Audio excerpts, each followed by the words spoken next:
श्री कृष्ण गोविंद हरे मुरारी, हे नाथ नारायण वासुदेवा। श्री कृष्ण गोविंद हरे मुरारी, हे नाथ नारायण वासुदेवा। हे नाथ नारायण वासुदेवा, हे नाथ नारायण वासुदेवा। श्रीमद्भागवत पंचम स्कंध अथ पंचमोध्याय। ऋषभ जी का अपने पुत्रों को उपदेश देना और स्वयं अवधूत वृत्ति ग्रहण करना।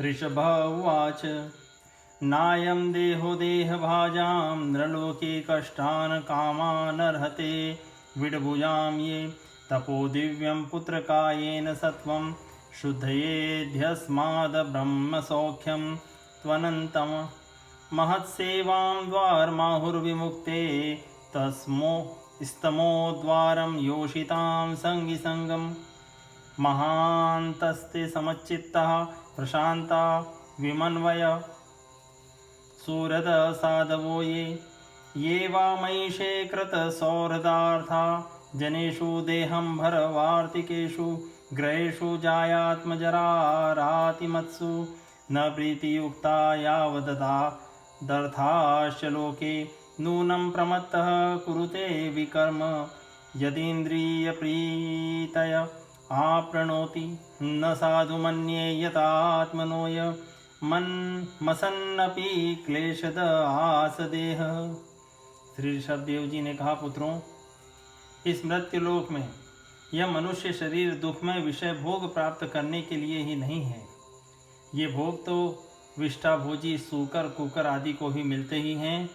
इस शरीर से दिव्य तप ही करना चाहिए जिससे अंतःकरण शुद्ध हो, क्योंकि इसी से अनंत ब्रह्मानंद की प्राप्ति होती है। शास्त्रों ने महापुरुषों की सेवा को मुक्ति का और स्त्री संगी कामियों के संग को नरक का द्वार बतलाया है। महापुरुष वे ही हैं जो समान चित्त, परम शांत, क्रोधहीन, सबके हित चिंतक और सदाचार संपन्न हों, अथवा मुझ परमात्मा के प्रेम को ही जो एकमात्र पुरुषार्थ मानते हों।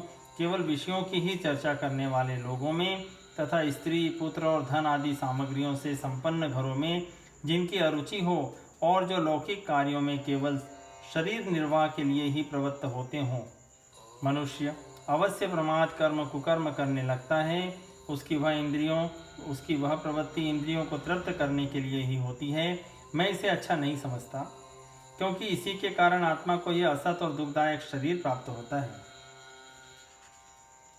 पराभवस्तावद जातो यावन्य जिज्ञासत आत्मतत्वं यावत् क्रियास्तावदिदं मनो वै कर्मात्मकं येन शरीरबन्धः एवं मनः कर्मवशं प्रयङ्क्ते अविद्यात्मन्योपधीयमाने प्रीतिर्न यावन्मयि वासुदेवेन मुच्यते देहयोगेन तावत् यदा न पश्यत्य यथा गुणेहां स्वार्थे प्रमत्त सहता विपश्यित् गतस्मृतिर्विन्दति तत्र तापा न साध्य मैथुन्यमगार्मज्ञः पुंस स्त्रिया मिथुनी भावमेतं तयोर्मिथो हृदय ग्रंथि माहु अतो ग्रहक्षेत्र सुप्ताप्तवित्तय जनस्य मोहो यमहं ममेति यदा मनोहृदय ग्रंथिरस्य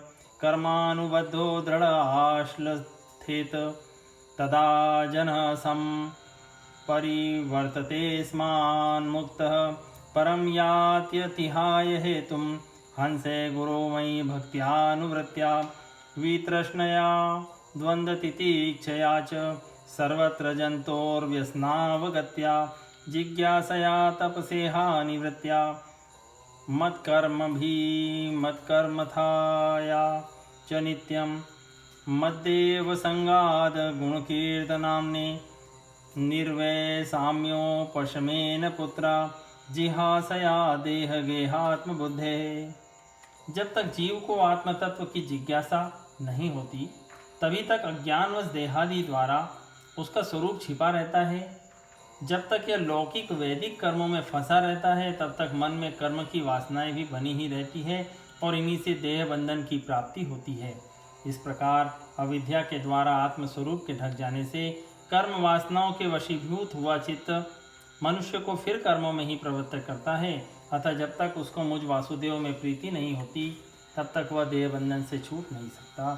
स्वार्थ में पागल जीव जब तक विवेक दृष्टि का आश्रय लेकर इंद्रियों की चेष्टाओं को मिथ्या नहीं देखता तब तक आत्मस्वरूप की स्मृति खो बैठने के कारण वह ज्ञानवश विषय प्रधान ग्रह आदि में आसक्त रहता है और तरह तरह के क्लेश उठाता रहता है। स्त्री और पुरुष इन दोनों का जो परस्पर दाम्पत्य भाव है, इसी को पंडित जन उनके हृदय की दूसरी स्थूल एवं दुर्भेद ग्रंथि कहते हैं। देहाभिमान रूपी एक एक सूक्ष्म ग्रंथि तो उनमें अलग अलग पहले से ही है। इसी के कारण जीव को देहेंद्रिय आदि के अतिरिक्त घर, खेत, पुत्र, स्वजन और धन आदि में भी मैं और मेरे अपन का मोह हो जाता है।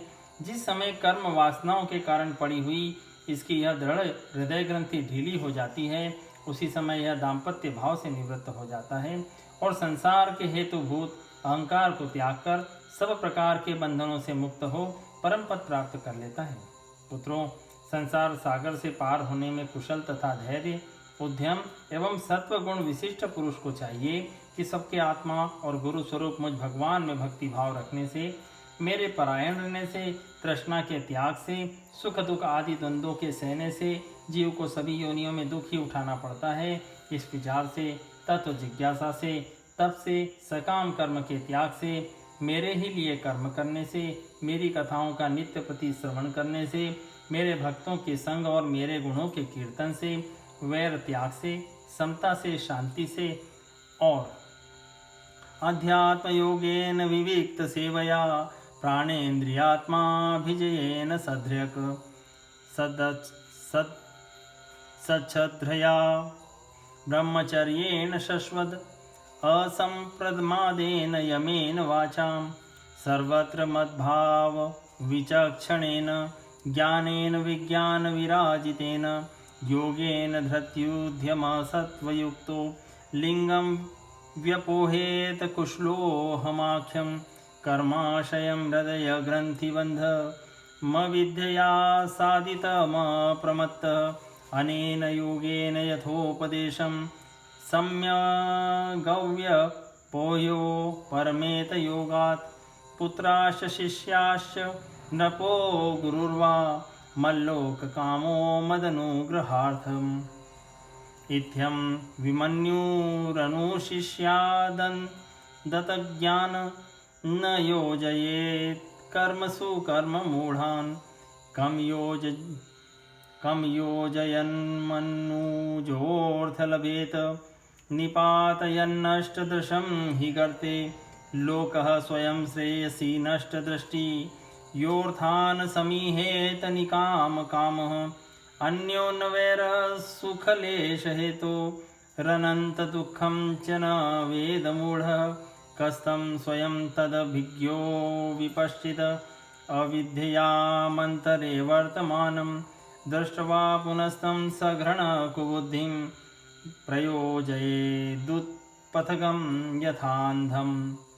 शरीर तथा घर आदि में मैं मेरेपन के भाव को त्यागने की इच्छा से, आध्यात्म शास्त्र के अनुशीलन से, एकांत सेवन से, प्राण इंद्रिय और मन के संयम से, शास्त्र और सत्पुरुषों के वचन में यथार्थ बुद्धि रखने से, पूर्ण ब्रह्मचर्य से, कर्तव्य कर्मों में निरंतर सावधान रहने से, वाणी के संयम से, सर्वत्र मेरी ही सत्ता देखने से, अनुभव ज्ञान सहित तत्व विचार से और योग साधन से अहंकार रूप अपने लिंग शरीर को लीन कर दे।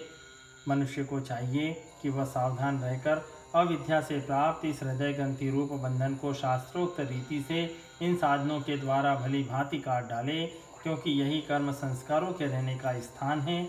तदनंतर साधन का भी परित्याग कर दे। जिसको मेरे लोक की इच्छा हो अथवा जो मेरे अनुग्रह की प्राप्ति को ही परम पुरुषार्थ मानता हो, वह राजा हो तो अपनी अबोध प्रजा को, गुरु अपने शिष्यों को और पिता अपने पुत्रों को ऐसी ही शिक्षा दे। अज्ञान के कारण यदि वे उस शिक्षा के अनुसार न चलकर कर्म को ही परम पुरुषार्थ मानते रहे तो भी उन पर क्रोध न करके उन्हें समझा बुझाकर कर्म में प्रवृत्त न होने दें। उन्हें विषयासक्ति युक्त काम में कर्मों में लगाना तो ऐसा ही है जैसे किसी अंधे मनुष्य को जानबूझकर गड्ढे में ढकेल देना। इससे भला किस पुरुषार्थ की सिद्धि हो सकती है। अपना सच्चा कल्याण किस बात में, इसको लोग नहीं जानते। इसी से वे तरह तरह की भोग कामनाओं में फंसकर तुच्छ क्षणिक सुख के लिए आपस में बैर ठान लेते हैं और निरंतर विषय भोगों के लिए ही प्रयत्न करते रहते हैं। वे मूर्ख इस बात पर कुछ भी विचार नहीं करते कि इस वैर विरोध के कारण नरक आदि अनंत घोर दुखों की प्राप्ति होगी। गड्ढे में गिरने के लिए उल्टे रास्ते से जाते हुए मनुष्य को जैसे आंख वाला पुरुष उधर नहीं जाने देता, वैसे ही अज्ञानी मनुष्य को अविद्या में फंसकर दुखों की ओर जाते देखकर कौन ऐसा दयालु और ज्ञानी पुरुष होगा जो जानबूझकर भी उसी राह पर जाने दे या जाने के लिए प्रेरणा करे।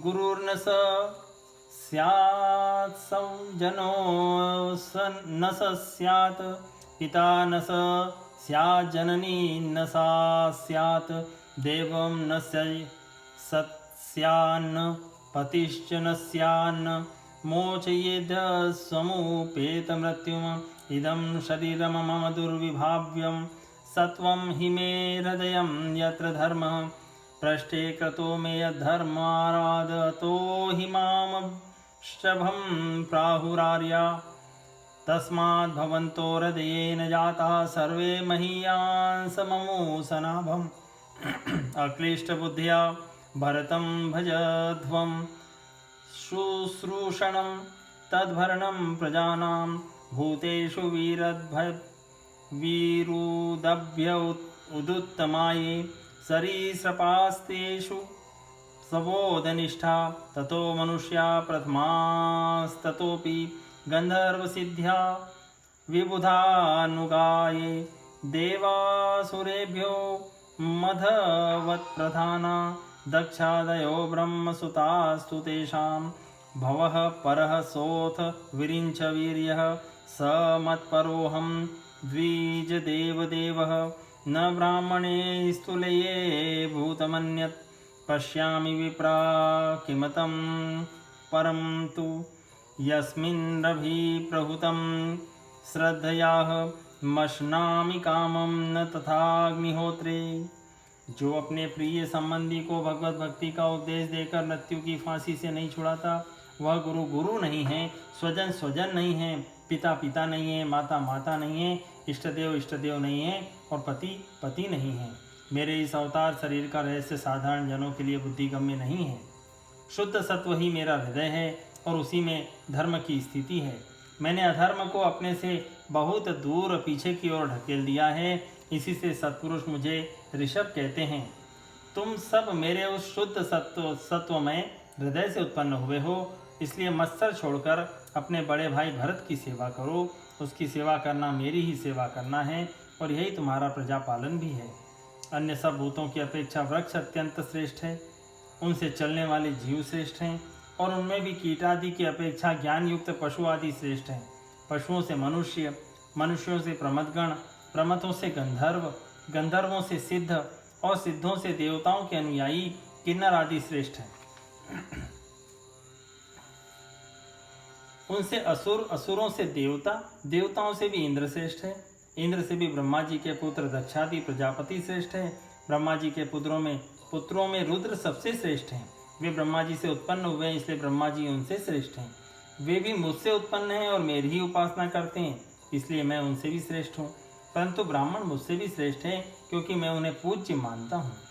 सभा में उपस्थित ब्राह्मणों को लक्ष्य करके बोले, विप्रगण, दूसरे किसी भी प्राणी को मैं ब्राह्मणों के समान नहीं समझता, फिर उनसे अधिक तो मान ही कैसे सकता हूँ। लोग श्रद्धापूर्वक ब्राह्मणों के मुख में जो अन्नादि आहुति डालते हैं, उसे मैं जैसी प्रसन्नता से ग्रहण करता हूँ, वैसे अग्निहोत्र में होम की हुई सामग्री को भी स्वीकार नहीं करता।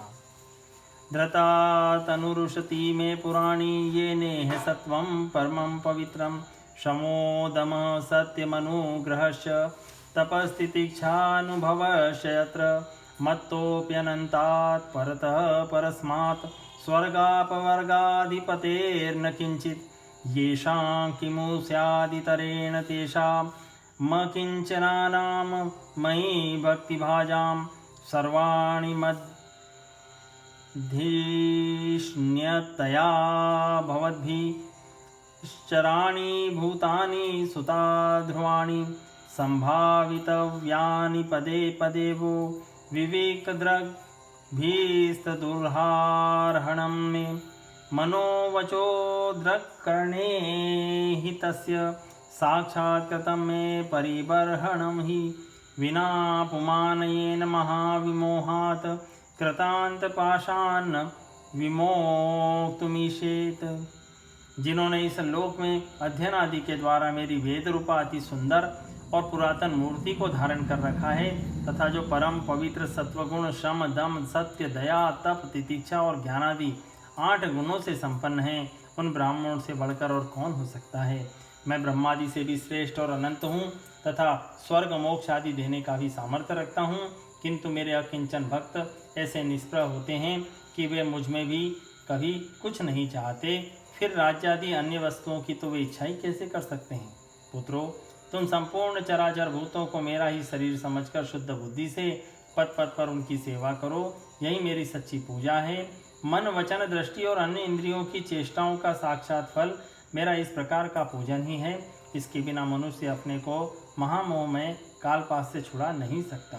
श्री शुक उवाच एव मनुषास्यात्मजान स्वयमनुशिष्टानपि लोकानुशासनार्थं महानुभाव परम सुहृद गवानृषभापदेश उपशमशीलानां परतकर्मणां महामुनीनां भक्तिज्ञानवैराग्यलक्षणं पारहंसस्य धर्ममुपशिक्षमाणः स्वतनयशत ज्येष्ठं परमभागवतं भगवज्जनपरायणं भरतं धरणिपालनायाभिषिच्य स्वयं भवन एवोर्वरित शरीर मात्र परिग्रह उन्मत्त इव गगन परिधानः प्रकीर्ण केशात्मन्यारोपिता हवनीयो ब्रह्मावर्तात् प्रव्राज।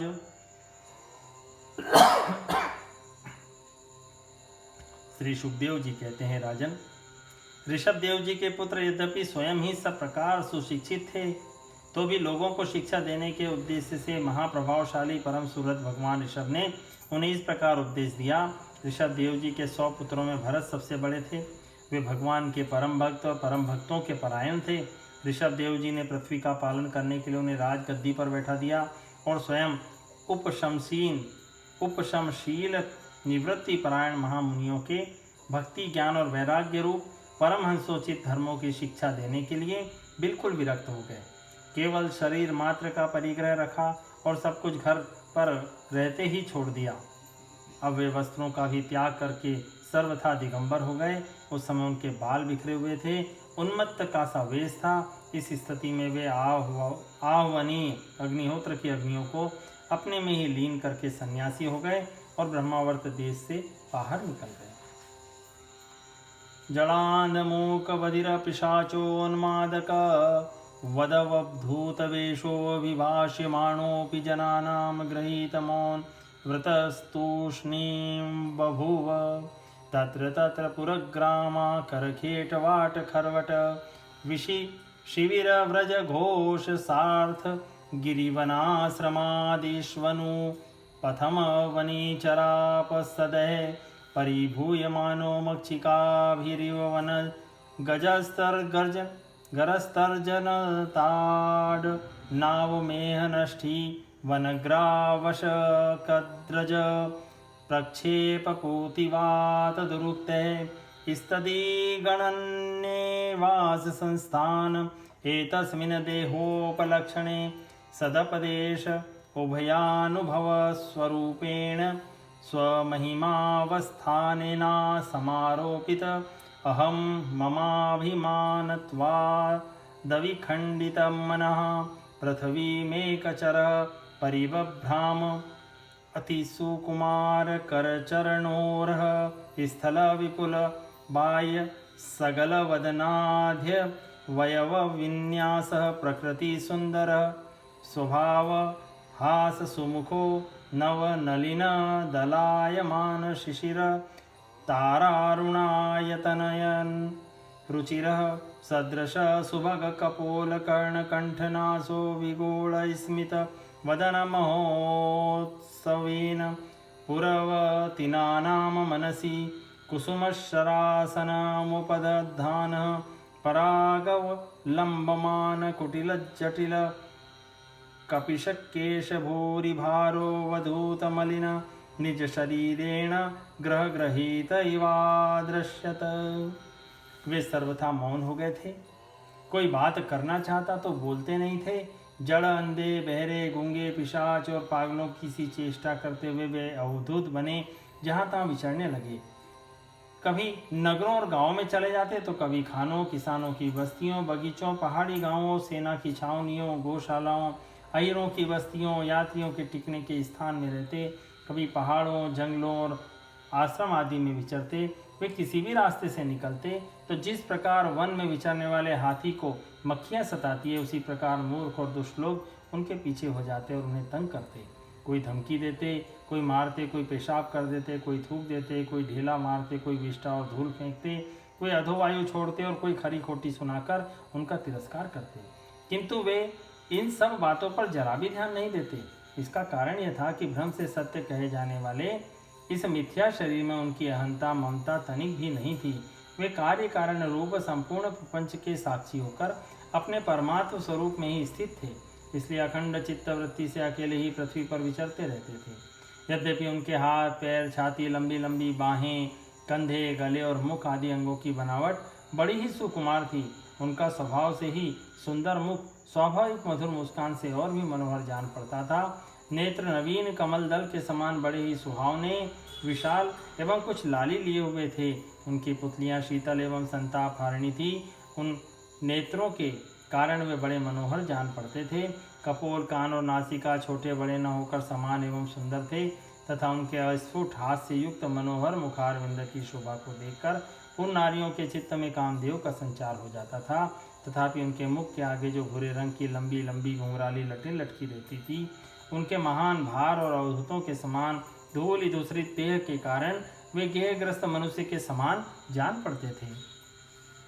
यर्हि वाव स भगवान लोकमिमं योगस्याद्धा प्रतीपमिवाचक्षाणस्त प्रतिक्रिया कर्म विभत्सितमिति व्रजमाजगरमास्थितः शयान एवाश्नाति पिबति खादत्यवमेहति हदति स्म चेष्टमान उच्चरित अधिग्धोद्देशः तस्य यः पुरीश सुरभि सौगंध्य वायुस्तं देशं दशयोजनसमन्तात् सुरभिं चकार एवं गोमृगकाकचर्यया व्रजस्तिष्ठन्नासीनः शयानः काकमृगगोचरितः पिबति खादत्य वमेहति स्म इति नानायोगचर्याचरणो भगवान् कैवल्यपतिर्षयो विरत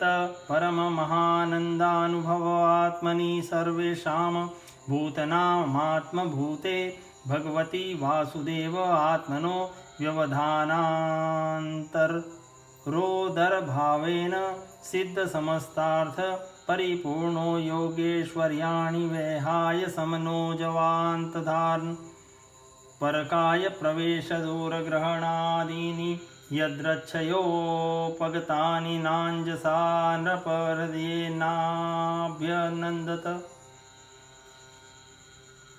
जब भगवान ऋषभदेव ने देखा कि यह जनता योग साधन में विघ्न रूप है और इससे बचने का उपाय विभत्स वृत्ति से रहना ही है, तब उन्होंने अजगर वृत्ति धारण कर ली और वे लेटे लेटे खाने, पीने, चबाने और मलमूत्र का त्याग करने लगे। वे अपने त्यागे हुए मल में लोट लोट कर शरीर को उससे सान लेते, किंतु उनके मल में दुर्गंध नहीं थी, बड़ी सुगंध थी और वायु सुगंध को लेकर उनके चारों ओर 10 योजन तक सारे देश को सुगंधित कर देती थी। इसी प्रकार गौ, मृग और काकादि की वृत्तियों को स्वीकार कर वे उन्हीं के समान कभी चलते हुए, कभी खड़े खड़े, कभी बैठे हुए और कभी लेटे लेटे ही खाने पीने और मलमूत्र का त्याग करने लगते थे।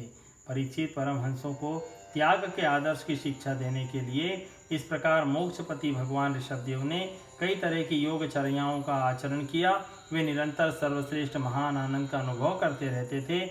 उनकी दृष्टि में निरुपाधिक रूप से संपूर्ण प्राणियों की आत्मा अपने आत्मस्वरूप भगवान वासुदेव से किसी प्रकार का भेद नहीं था, इसलिए उनके सभी पुरुषार्थ पूर्ण हो चुके थे। उनके पास आकाश गमन, मनोजवित्व, मन की गति के समान ही शरीर की भी इच्छा करते ही सर्वत्र पहुंच जाना मनोजवित। अंतर ध्यान, परकाय प्रवेश, दूसरे के शरीर में प्रवेश करना, दूर की बातें सुन लेना और दूर के दृश्य देख लेना आदि सब प्रकार की सिद्धियां अपने आप ही सेवा करने को आई, परंतु उन्होंने उनका मन से आदर या ग्रहण नहीं किया। इति श्रीमद्भागवते महापुराणे पारमहंस्यां संहितायां पंचम स्कंदे ऋषभदेवा अनुचरिते पंचमोऽध्याये संपूर्णम्।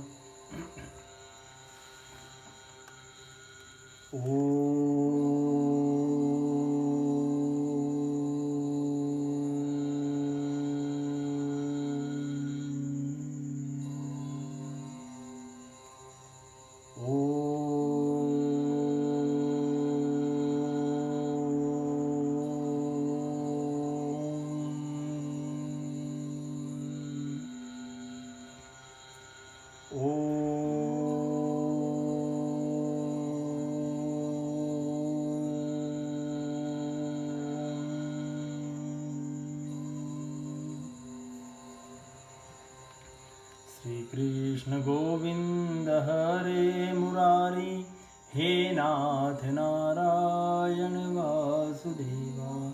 श्री कृष्ण गोविंद हरे मुरारी, हे नाथ नारायण वासुदेवा। हे नाथ नारायण वासुदेवा, हे नाथ नारायण